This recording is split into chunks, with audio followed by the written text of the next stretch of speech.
Hak adalah sesuatu yang seharusnya kita terima atau diberikan kepada kita, baik itu karena kita manusia, warga negara, pelajar, atau anggota masyarakat.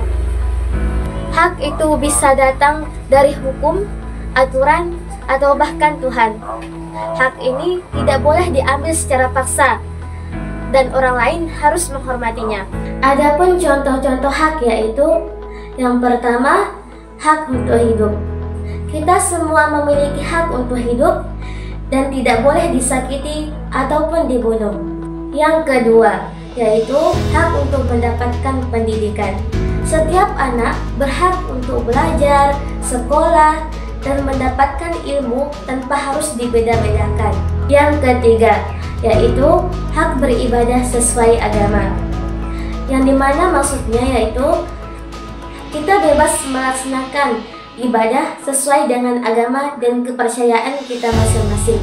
Yang keempat, hak menyampaikan pendapat. Kita boleh menyampaikan pendapat asalkan dengan sopan dan bertanggung jawab. Dan yang kelima, hak mendapatkan perlindungan hukum. Jika kita diperlakukan tidak adil, kita berhak untuk dibela dan dilindungi oleh hukum. Setelah kita membahas tentang apa itu hak secara umum, nah sekarang kita masuk ke pembahasan yang lebih dalam, yaitu apa itu hak dalam konstitusi. Apa sih maksudnya hak dalam konstitusi?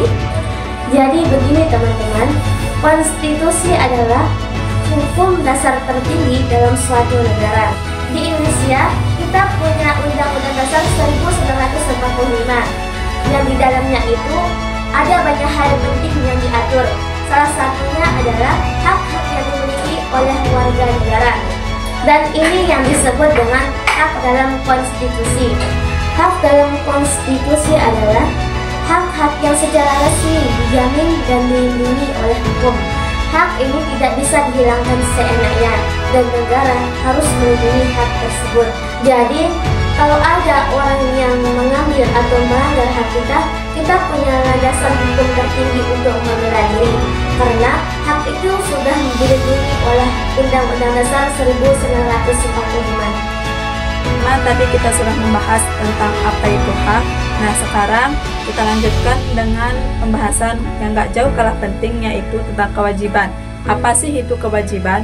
Kewajiban adalah tugas atau tanggung jawab yang wajib dilakukan, yang dipenuhi oleh seseorang atau suatu entitas seperti negara, organisasi, atau individu. Kewajiban ini biasanya diatur oleh hukum, oleh peraturan, norma, di mana jika dilanggar akan mendapat sanksi. Pelaksanaan kewajiban sangat dianggap penting karena untuk mencapai tujuan tertentu dan tujuan bersama, serta menjaga keseimbangan dalam masyarakat.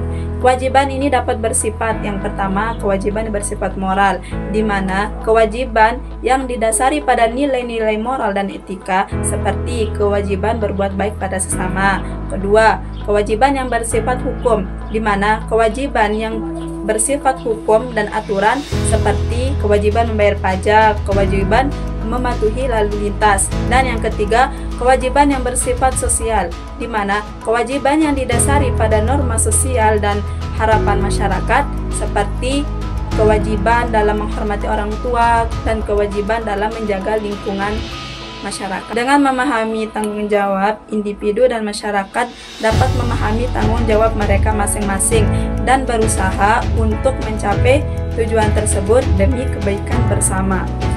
Nah, sekarang saya akan menjelaskan tentang kewajiban dalam konstitusi.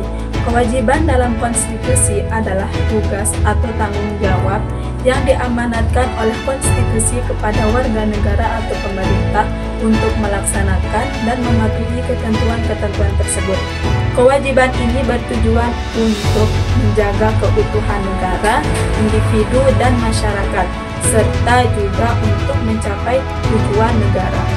Jadi, kesimpulannya adalah hak dan kewajiban dalam konstitusi harus berjalan seimbang.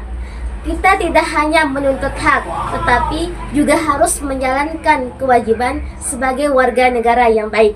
Dengan memahami dan melaksanakan keduanya, kita bisa ikut serta membangun negara yang adil, negara yang tertib, dan negara yang sejahtera. Yuk, mulai sekarang kita menjadi warga negara yang sadar akan hak dan tanggung jawab. Kalau kalian suka video ini, jangan lupa di like, komen, dan subscribe ya. Sampai ketemu di video selanjutnya.